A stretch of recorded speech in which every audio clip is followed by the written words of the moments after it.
आपको सीधे लिए चलते हैं पटना, जहां पर इलेक्शन कमीशन की एक महत्वपूर्ण प्रेस कॉन्फ्रेंस हो रही है। जो चुनाव की तैयारियों के मद्देनजर पूरी टीम वहां पर थी। सीधे लिए चलते हैं आपको पटना। अभी तक वोटर लिस्ट के बारे में बताया तो टोटल 77,392 पोलिंग स्टेशन हैं और अधिकांश रूरल हैं, जिसमें से 66,331 रूरल हैं।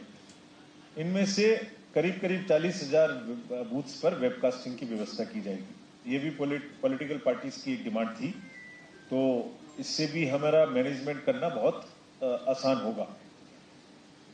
पीडब्ल्यूडी मैनेज 40 बूथ होंगे और यूथ मैनेज 76 बूथ होंगे और ऐसे भी 243 बूथ होंगे जहां सिर्फ महिलाएं ही पूरे के पूरे बूथ का नियंत्रण और संचालन करेंगी।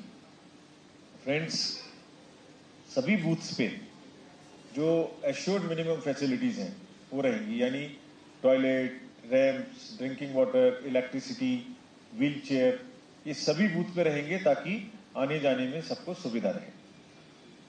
सबसे पहली बार बिहार में, अगर आपको याद हो तो 2020 का जब इलेक्शन हुआ था कोविड के दौरान, उस समय भी मुझे आने का मौका यहाँ मिला था एज इलेक्शन कमिश्नर। तो उस समय पहली बार ये व्यवस्था शुरू की थी कि घर में जो वेरी सीनियर सिटीजन्स हैं उनके जाके वोट लाया जाए, और अब ये व्यवस्था पूरी कंट्री में लागू है और इस इलेक्शन से पूरे देश में ये व्यवस्था लागू हो गई। तो पहला प्रयास यही हुआ था इसका।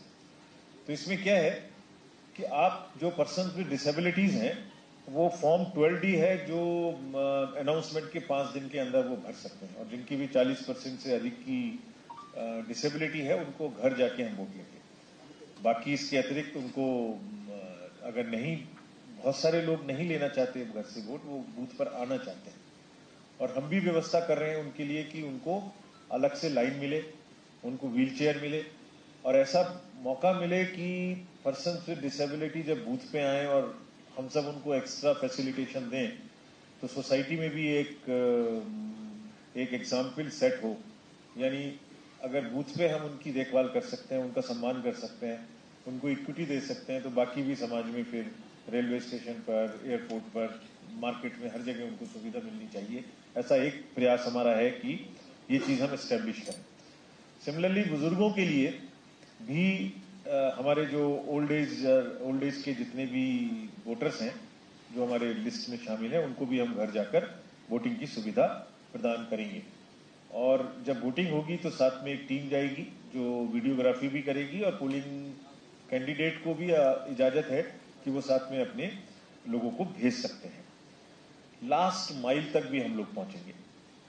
ये जस्ट कुछ ग्लिम्सेस हैं, यानी जहां भी बूथ्स हैं, चाहे दियारा में जाना हो, चाहे बोट से जाना हो, कोई भी वोटर छूटे ना, ये हमारा प्रयास रहेगा।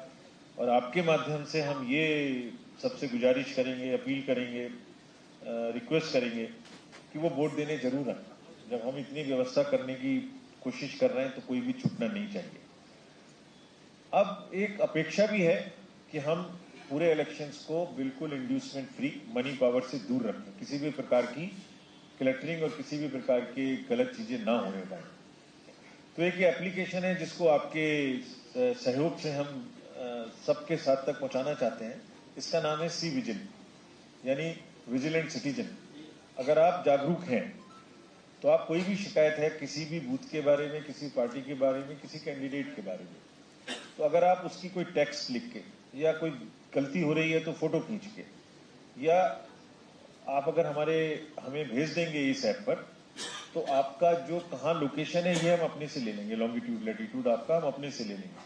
और जो भी नियर बाई हमारी वो होगी वैन, SST होगी, कोई FST होगी, कोई सेक्टर मजिस्ट्रेट होंगे, 2 किलोमीटर में तो कहीं ना कहीं होंगे, उनको हम 100 मिनट के अंदर अंदर वहां भेज के उसकी इंक्वायरी करा के पोस्ट करेंगे वेबसाइट पर कि क्या विषय था, उस पर क्या हमने किया, वो सही था, गलत था, पार्शियली सही था, और उस पर।